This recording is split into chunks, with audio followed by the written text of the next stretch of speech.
This is the continual evolution of the East Coast beat. Um, last time I last time I thought about Taoism and such, I did a search and I came across, usually Alan Watts. And every now and then I'll try to research the internet for more stuff on Eastern thought. And for a while I was watching the Western Buddhist Monk Society, the Western Buddhist Society at Perth, Australia, has been releasing YouTube videos about their sangha, their meetings, and their meditations. And I remember one guy's name, Ajahn Brahm, in particular. He started out in England. He was white. He was an Anglo, and he spoke English. And he went to, I think it was either Oxford or Cambridge, one of the two. And he was a legit, astrophysics professor, something like that. It was something in the physics line that he got his degree in. But the whole time he had heard of Buddhism, he had read the books, he had went on long walks. He talks about how he's walked through the mountains with a map and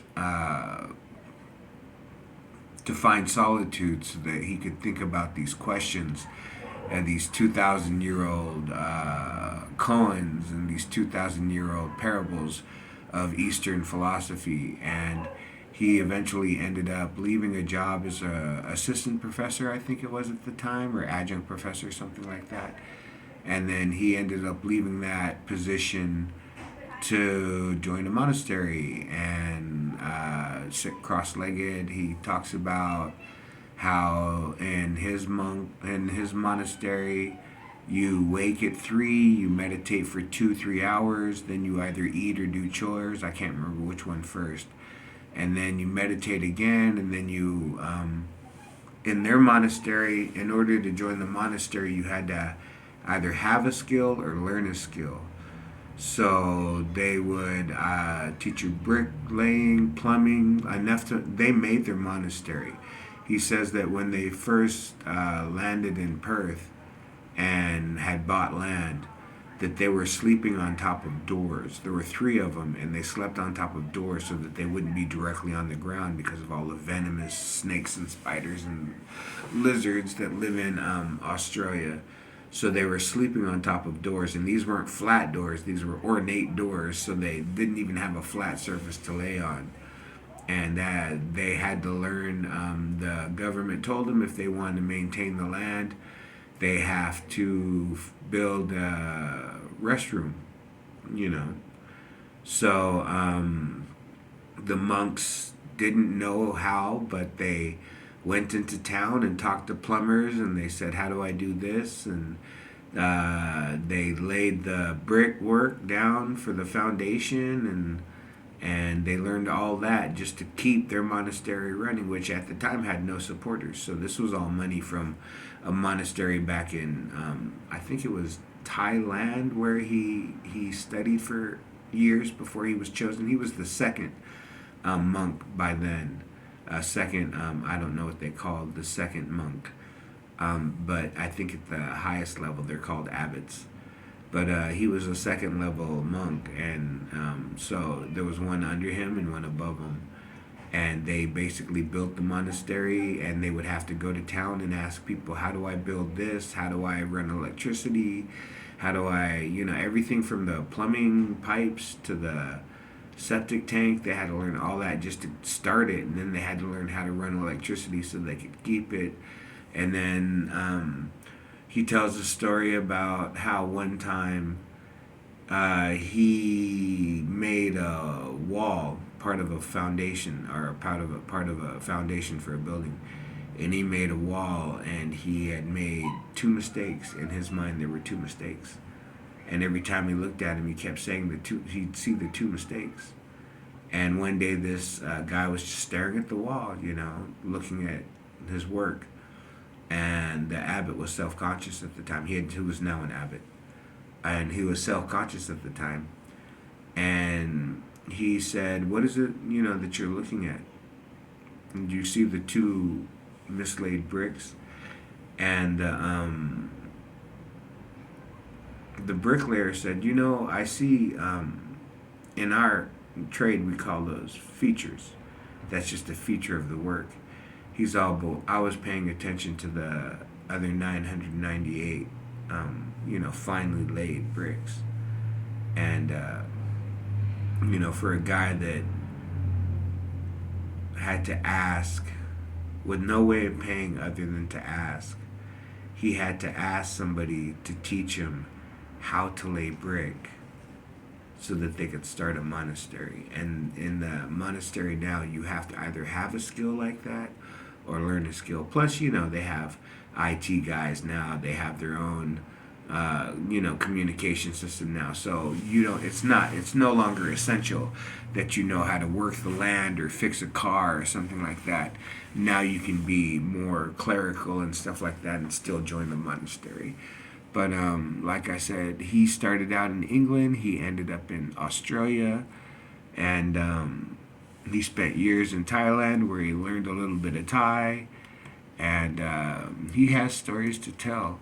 And he would talk about modern day anxiety and suffering. Like, he was one of the first Buddhists that I had heard say, "It's not that the law is that life is suffering, it's that we love." It's not that to desire is to suffer, it is that we desire. To suffer is what happens because of, but we know. Sometimes you have to let things go. And the things that you hold on to, that's why they're worth it. And if you hold on to something 30 years, 40 years, 50 years, 2 years, 3 years, 6 months, a day longer than you wanted to, these things matter. So,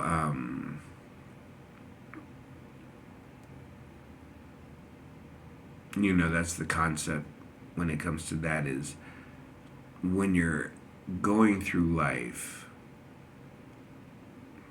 certain things will be worth everything in the end. And I think that you have an idea when you're younger and you build upon that. Like, let's say when you're younger, you're more interested in, now that Marvel's more of a thing, you're more interested in, you want to be like a gruff, strong, person that works with the team. And you want to have a special skill that's going to come in as valuable as anybody else's skill. That's modern day life now. It's common for children to want to be special. It's common for people to want to be extraordinary. Who wouldn't want to save the day? You know what I'm saying? I even think like that sometimes. Like, particularly when I was younger, it's like, you can either die of some, organ failure in your 80s, or you can fucking, die saving somebody getting robbed at a gas station at 2:30 in the morning because you're working the graveyard shift anyways. You know what I'm saying?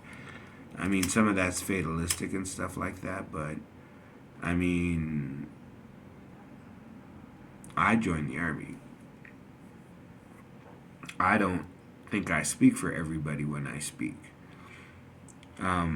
I believed when I joined the Army that there was a very good chance that I might not come back well off. You know that something could happen. Fucking, you drive by an IED, you drive over a tank mine, you're in a fucking airplane flying somewhere and the plane gets hit. You have no control over half of this stuff. Or you go to some weird land like I did, and you know, you drink the water, you don't drink the water.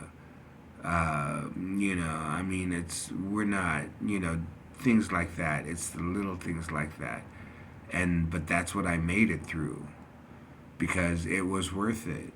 When I joined, I knew that it wasn't going to be an average life and that it may cost me for the rest of my life. And I still willingly joined. And I think that's why I did well because it was worth the suffering. It was worth waking up at 3:30 in the morning, and you know, every morning for 30 days, and you know, it was worth, you know, stuff like that. It was worth that. Um,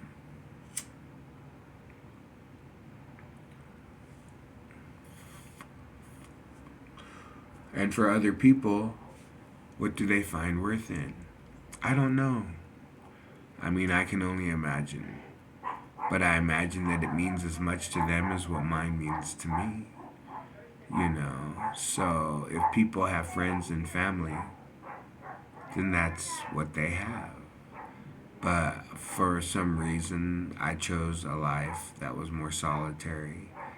And I've always heard whispers of God and the Lord and what's going to happen, you know, around the next bend. And I've always, you know, sung songs about long, slow, lazy rivers and watching time roll by and feeling as cold as stone, you know what I'm saying? And sometimes waking up hot, sweating at night, and just staring out of a window and waiting till you're tired enough to crash and just pass that feeling over, you know what I'm saying? Like, I've woke up before the sun rises a couple of times. And sometimes I've danced, and sometimes I want to cry. And that's how I know that time in this life is like a river. And the one thing I know about the river, you have to let go. You have to become something new if you want to keep traveling down. You can stop and get off. That's part of, you know, visit this village, visit that village, go hunt for mangoes, go chase a tiger. You can do all these things. But there's something about the flow of the river that you have to get into you. And then once it becomes you, then you realize that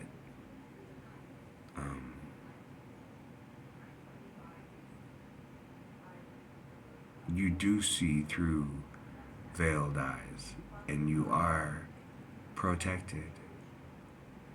And sometimes this world is easy as the breeze, and sometimes it's as violent as the storm, you know.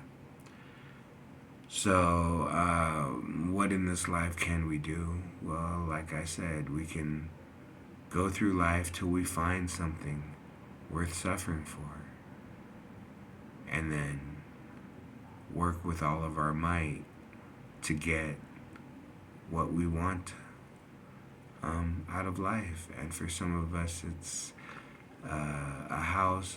You know, they want to live in a certain city. They want a certain kind of car. They want this. They want that. They want to dress a certain way. They want to go to Disneyland for New Year's Eve. You know, some people are just happy with a couple of donuts and some coffee, pack of smokes. I mean, like I said, I'd like to have that. You know, sitting in some valley looking at, some new mountain range, and a bunch of trees and some lights, promise of life, down the road. It's like, but I enjoy that. I enjoy driving up to the mountains. When I had a car, I enjoy driving up to the mountains and, with my cup of coffee and a donut and a pack of smokes and just finding some place to sit amongst the rocks and the trees and there were a couple of places where you could pull your car over and just sit in your car, but hey, I would get out. I'm not afraid of I'm afraid of rattlesnakes like that. But I'd still get out and, walk around a little bit. I wouldn't smoke in the mountains because these mountains are very dry. But I would still get out and walk around, drink coffee, eat a donut, smell the air, think to myself, oh, for only, $3 million, I can get a cabin up here. You know what I'm saying? I guess I'll buy that lottery ticket. So, what is worth suffering for?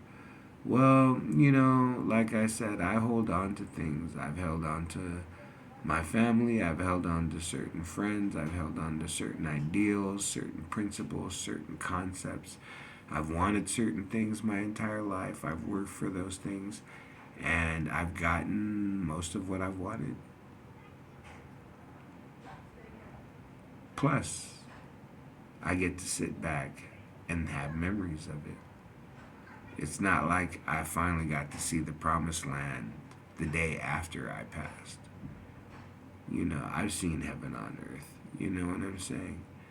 And like I said, that's why I buy lottery tickets. That's why I write poetry. That's why I stay up at night thinking, there's still a chance in my lifetime that,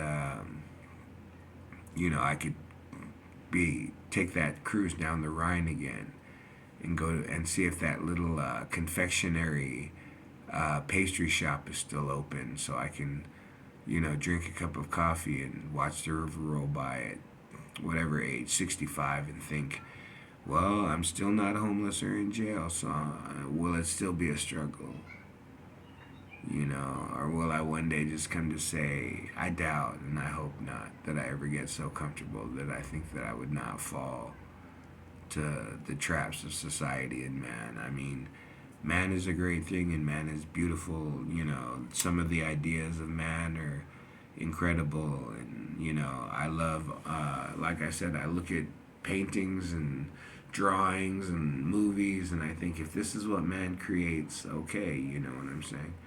And I'll take the ugly with it. But at 51, I'm gonna be 51. But at 51, I got my X-rays back. Arthritis is kicking. You know what I'm saying? Can't use my left hand. Can't play guitar. Can't jab with it. Can't grab with it. You know what I'm saying? So I'm half crippled, and I was considering getting a cane just so that the bus drivers would stop thinking I'm fucking with them when I wouldn't run to catch the bus, It's like I'd rather catch the bus than look uncool. So I'm gonna be an old dude in San Bernardino. What can I say? I was tough as nails. I like the quote. They always say the Marine Corps says it, to be the baddest motherfucker in the valley. I like that quote. I know I wasn't, didn't act like it, luckily. Didn't lose my head thinking I was, able to take on the entire valley by myself, you know what I'm saying? But there were times when you felt it, when you're like, you know what, it's a standoff. It's me against whoever the fuck is keeping me down, whoever the fuck is bringing me down, whoever, you know what I'm saying? So I understand that, you know what I'm saying?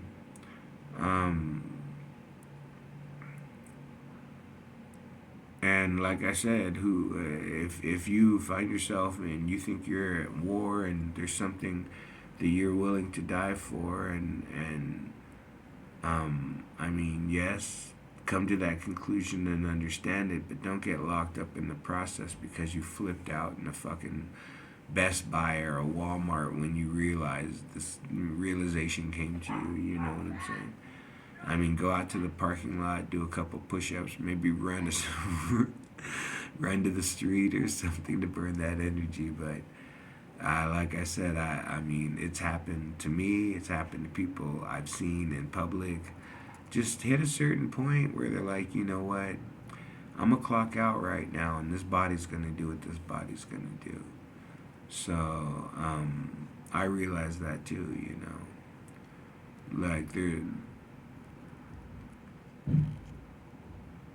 that you know sometimes people just get to a certain point and they check out and they just go about the rest of the day doing whatever they're doing, and one day they realize I don't realize what I've been doing for the last whatever part of my life because I've been so mad or so fucking disappointed or so blinded by this emotion that I've been living out of anger or whatever, fear, frustration, or resentment, or despair, because there's no reason to it. You just do it, and then you get through it, and then when you get through it, you're over it.